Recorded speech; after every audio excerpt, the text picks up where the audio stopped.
Okay, welcome back my gold team. Thanks for tuning into today's video. We're going to be doing a complete technical analysis and structural analysis for Atom. We're going to be running through absolutely everything, talking about horizontal resistances, major trigger zones, supports, and much more. Talking about market structures and particularly what we think is going to happen next to this coin, all discussed today. Before we get started, head down to the pinned comment, click the link, join our Telegram channel, and if you want to support the channel, go ahead and sign up to Bitget and trade, where we trade for $4,163 in trading rewards. Let's go ahead and get stuck into it. So first and foremost, guys, this is the daily chart. We're going to go ahead and just input some of our major resistance levels, and you can see these red lines over here are our major resistance and supports. Our gray box is our major trigger zone, and our green lines are our minor resistances on the short time frame. We have inputted our diagonal resistances over here, which actually form our falling wedge, and we'll come back and talk about that one in a second. But let's just discuss these levels first and foremost. So these red levels, again, they indicate horizontal singular price points of resistance as well as horizontal price points of support. Our green levels indicate the same thing, but these are lesser important, so hold less significance on the chart. These are weaker supports, weaker resistances. And of course, this gray level here is our major trigger point, the junction point between what we would consider, bear market territory and, a nice uptrend, or just more favorable, bullish and stronger price action. So breaking through this level here would obviously trigger a nice move upwards. Until then, we have rejected and has provided a lot of resistance, and it probably is one of the strongest resistance points on the chart for Atom. So a level that we do want to keep a close eye on. Breaking through that would be exceptionally bullish. So let's talk about some of the price directions over here. We'll do our structural analysis and our technical analysis in a second. So first and foremost, what we're seeing over here is a very clear rejection from this major resistance zone. And this resistance zone has been a point of resistance and support ever since all the way back in February 16th, 2021. And it's extended, we're talking over a year now, over a year and a half. So it's a very strong resistance zone. And we've seen numerous, we're looking at 1, 2, there's like 4, 5, 6, 7, 8. There's like 10 plus retests of this trend line, whether it be support or resistance over that, 15, 16 month period, which is absolutely insane. So a very strong resistance zone. We can go ahead and bring up our VRPV to actually confirm that.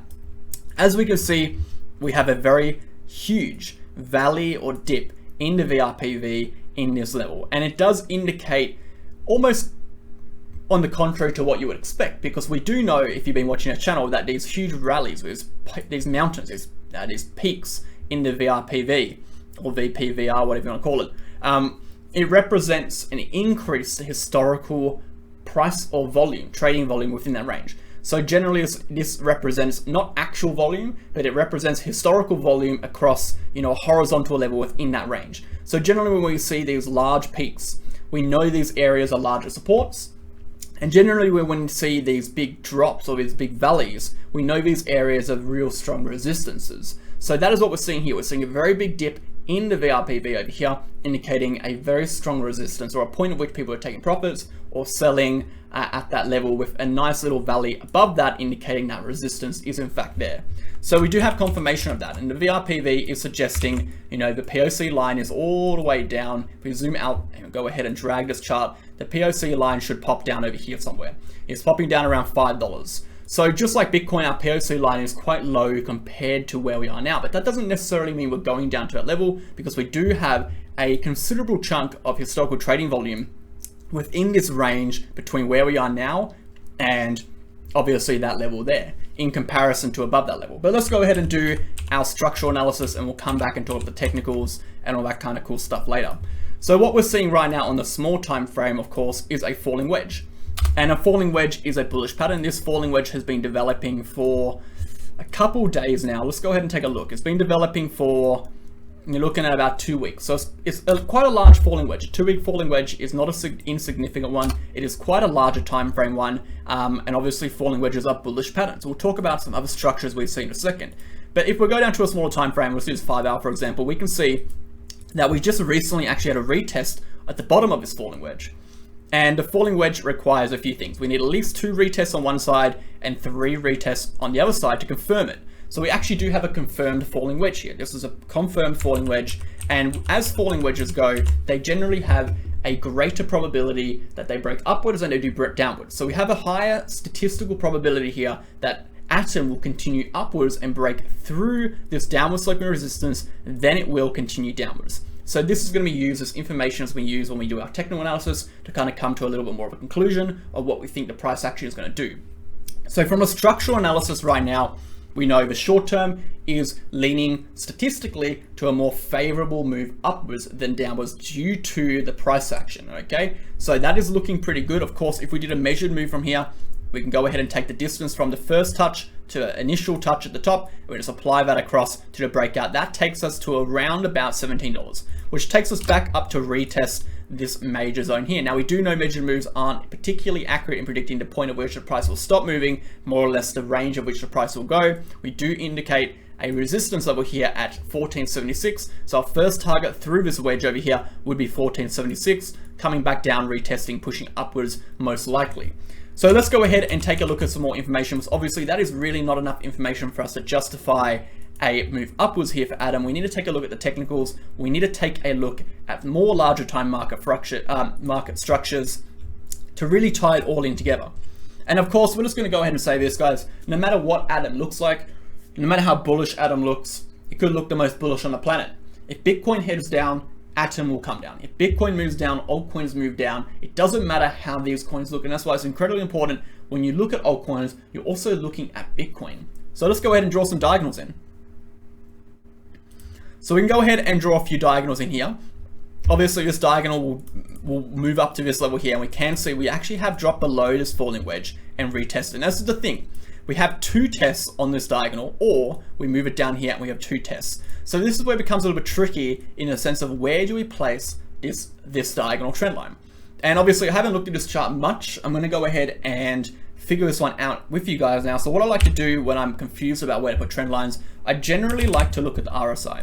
And since this is a larger time trend line, you know, this extends from June, this is a 100-day trend line, I like to take a look at points of confirmation or confluence on the RSI to help me identify exactly where this trend line should be sitting. And as you already know, the RSI doesn't tell us exactly what happens with the price. It tells us what's happening with momentum, and therefore it's hard to say precisely, you know, where should I say these resistances fall sometimes by looking at the RSI. But what we can identify straight away is a nice one-day support resistance zone here on the RSI. We can see the RSI has actually come down. It's retested this level at over here, and this level is sitting around 41. It was about 42.14. We're pushing back over, so it's good to see. This could potentially be a fake out down to the downside. With that information, and we can go ahead and go into a smaller time frame. Let's go 4 hours and draw some diagonals in. Actually, you know what? We'll go 12 hours. We'll go 12 hours is a large time frame pattern. We're going to go ahead and draw from the base of this level here, extend upwards, and see what this looks like. So it does look like we have actually broken down from here. It looks like this trend line should be placed above here, but it is indicating on the daily that we do have potential to actually fake out below this trend line because the RSI is pushing back above that horizontal level. So keep your eye on that, guys. What we do from here is we're going to do two things. We can go ahead and copy and paste this over because we're looking for parallel channels. So what we're looking for here is a parallel channel that meets the resistance. So we do have a parallel channel that meets resistance over here. So right away, we do know straight away this is a rising channel, and we can go ahead and copy and paste this over, place this in the middle. If we want a midline for this channel, we can see the midline for this channel lines up quite well with the upper ranges of these wicks. And you can see again, upper ranges of these wicks before we push upwards, come back down to that level. So we do have a rising channel, and obviously this line over here, which will change to dotted, is in fact our midline. Now with rising channels, these are bearish patterns. At some point we expect a breakdown. Right now we have a falling wedge converging over the top of what we would see a breakdown from this channel. So generally speaking, this would be a bearish breakdown. But what we're looking for on bearish breakdowns, we're looking for confirmation that the trend will continue downwards. Right now, we don't have confirmation the trend will continue downwards. Right now, we have confirmation the trend is more likely to continue upwards. We have more statistical chance that the trend will continue upwards as we have a short time frame falling wedge, which takes I would say, priority over this individual point of support or resistance that we're looking at on this horizontal of this diagonal trend line, okay? It's very likely that we could push back above this level and continue through this wedge. But again, we need some technical indicators to help us identify and prove that. So before we get into anything more on the short term, let's go ahead and zoom out and see what we're seeing on the chart. You know, what actually happened to Atom? Because this video is more than about just the short term. We want to identify, you know, macro structures and identify points of which we could actually potentially go to for the downside and upside. So what I like to do first and foremost is just take a look at the macro structures. I'm just eyeballing some levels over here. Straight away, we're going to go look for points of support. So we've identified these points of support, and we like to start from points of support because we know these are at some point either being retests of horizontals or they are just diagonal support zones. So we can draw that through. We can see we had this huge diagonal support zone pushing through it here. Once we lost that level, we crumbled all the way down.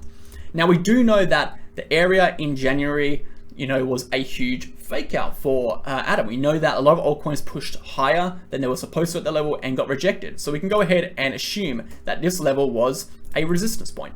So we can go ahead and draw in our symmetrical triangle formation. So we had a symmetrical triangle formation over here. Now with diagonal levels, they generally don't fade. We can actually extend these levels across. So by extending these levels across, it gives us potential targets. And obviously this is no longer a valid target, but this diagonal trend line is now still a valid diagonal trend line. So we can go ahead and extend that across. So what would happen if we broke through this level? Well, we would expect a move upwards to either this green line or this diagonal level, which actually lines up quite well at this point of here, $21.40. So it's more confirmation that, you know, we do have this diagonal, we have these trend lines, these horizontals are valid points, and potential directional moves will occur when these levels are broken. But let's go ahead and do our technical analysis and talk about this short-term structure. What are the chances that we break upwards here? Statistically, the chances we break up are more favorable. There's a lower chance that we break downwards. That is because A, we have our falling wedge. B, RSI is not looking terrible, it's looking pretty good.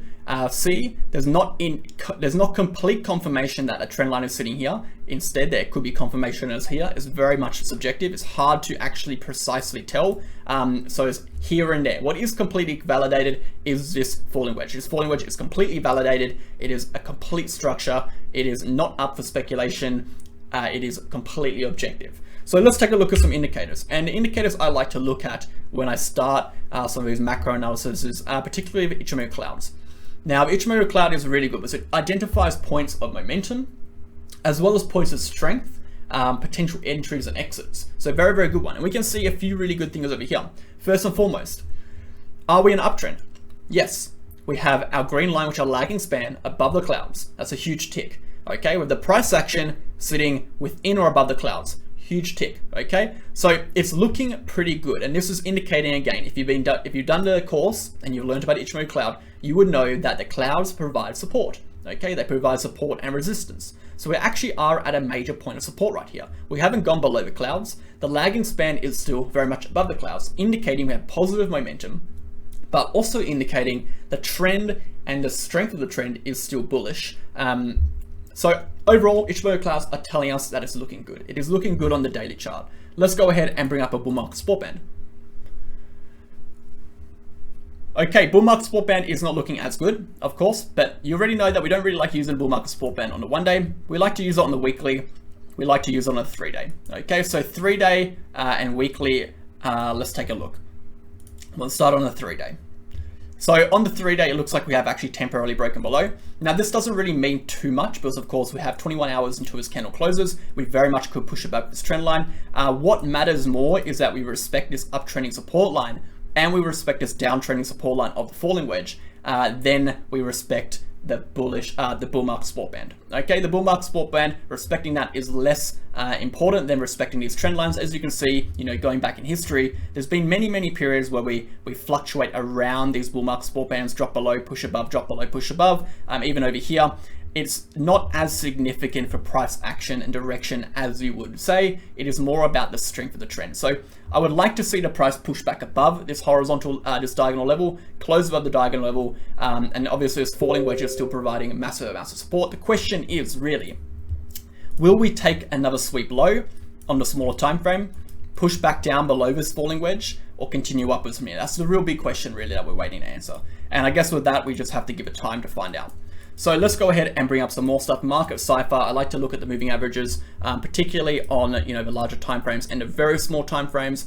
As we can see, it is not looking phenomenal here. We have dropped below the 50, and a smaller time frame moving averages are pushing them down. Again, all of this is pretty standard though when we are in a falling wedge. And this is why I'm not too worried, because this kind of price action is standard, because a falling wedge, if you remember a falling wedge, it is a downward price consolidation. We have technically been in a downtrend for about 16 days. It is normal to see these moving averages or any indicator like the bull market support band start to move downwards as these are lagging based on price action and price direction. So looking at moving averages here and saying, okay, we are overly bearish because these moving averages are starting to point down. We're overly bearish because we're under the bull market support band is unrealistic, because we do know we are in a falling wedge and the price has been consolidating downwards for 16 days. So it's obvious to assume that these moving averages or these indicators based on moving averages are going to be lagging towards the downside. It is not a point of confirmation. It is more a point of, it's just an obvious point of the reality of the fact that the price has been moving downwards. It just happens. Let's go look at other stuff. So VRPV, let's go to a smaller time frame and see what's happening. So VRPV on a smaller time frame on the daily, we can see we have some horizontal chunks over here, and more specifically this chunk over here. And if we go ahead and extend that chunk, I'm going to go ahead and do this. We can see this level is providing support.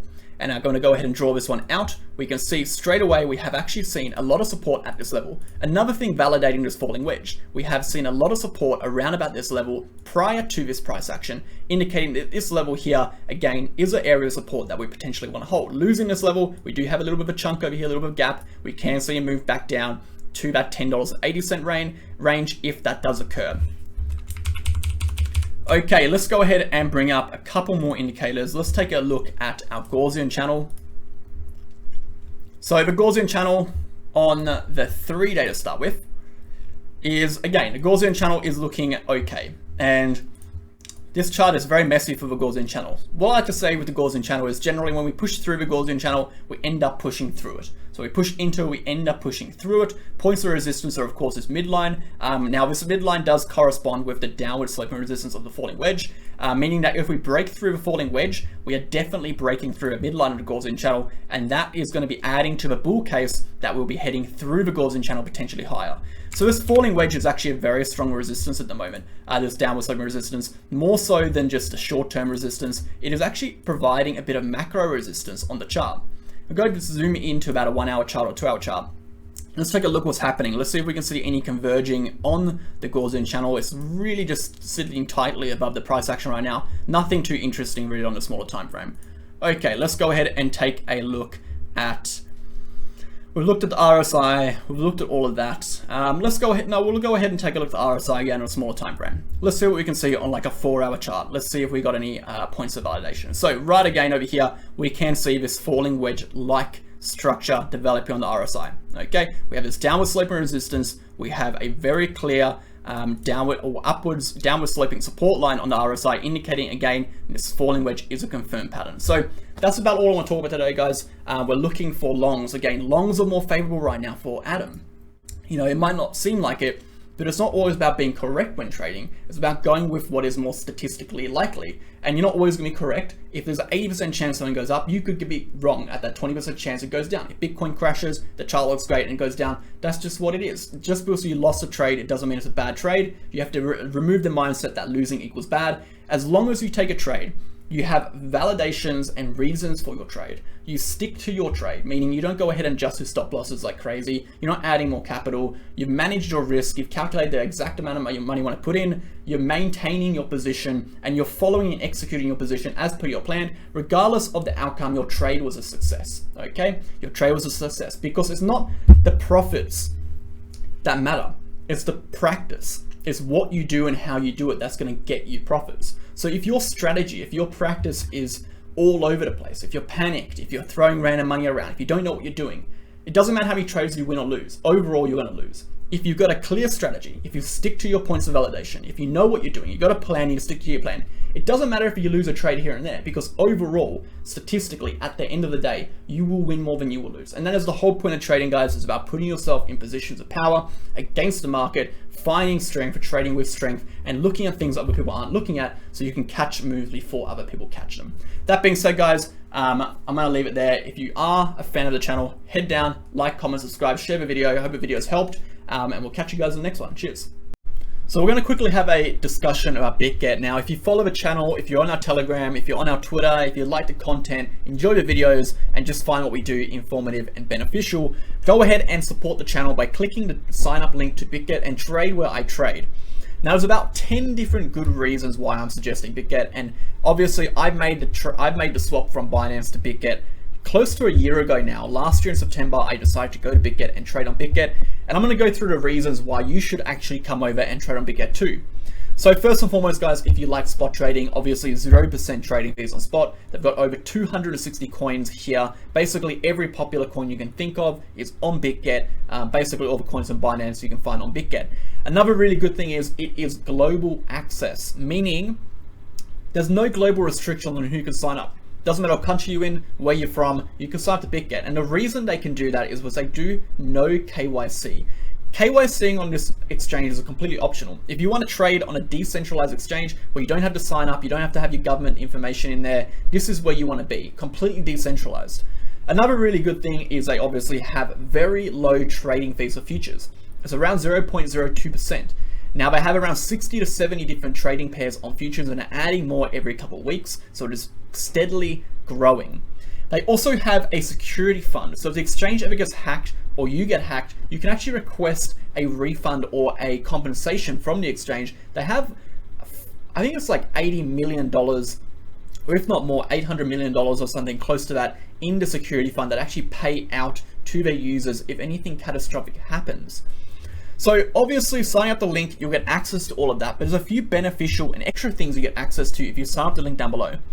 You'll get access to the reward center. Now on the reward center is about 5 separate tasks, and they're trading tasks. If you complete those tasks, you can make up to $4,163 US just from actually trading. And the second thing is, if you sign up with the partner link down below, you are actually registered underneath my partner account. And what that gives me availability to do is I can actually adjust your fee kickbacks depending on your trading volume. So you actually get paid to trade on Bitget. You'll get kickbacks based on the trading fees you use. For example, on the 3rd of October to the 10th of October, we are doing a running campaign where 10% of the fees you pay on Bitget, you actually receive as compensation as USDT directly to your account. These are some of the things I can do. I can assess your trades, I can monitor your trades if you need advice, I can actually see what is going on, and obviously the fees are very, very small on Bitget. That being said, guys, that is all I want to talk about Bitget. If you want a more in-depth analysis and video about Bitget or how to leverage trade, go to our channel and click the video how to trade on leverage, and we talk you through Bitget and a little bit more. Thanks guys, we'll see you later. Okay guys, I want to take a quick moment to introduce the Become a Trader course at the end of this video. This course was designed by myself and Wolves of Crypto. We put together a whole variety of knowledge to create the most cohesive, understandable, and beneficial trading course there is on the market. If you're interested in learning how to become a trader, if you're interested in learning how to use technical analysis, if you're interested in learning how to apply market analysis to different cryptocurrencies, this is a course for you. We teach you everything from the fundamentals, the basics about what cryptocurrency is, how to trade cryptocurrency, mastering the craft of cryptocurrency, diving into a whole range of technical indicators, market structures, and teaching you how to utilize these when finding trades and applying risk management strategies to become more profitable over time. We even dive into market psychology, human psychology, and provide a variety of different videos and educational content, including courses and quizzes to assist your learning along the way. If this is something you're interested in, guys, go ahead and contact us down below at the cryptoacademycourses@gmail.com. We'll send you an email back with all the course information, the structure, the payment details, and everything else you need to know. That being said, guys, I hope you enjoyed the video today, and we'll catch you in the next one.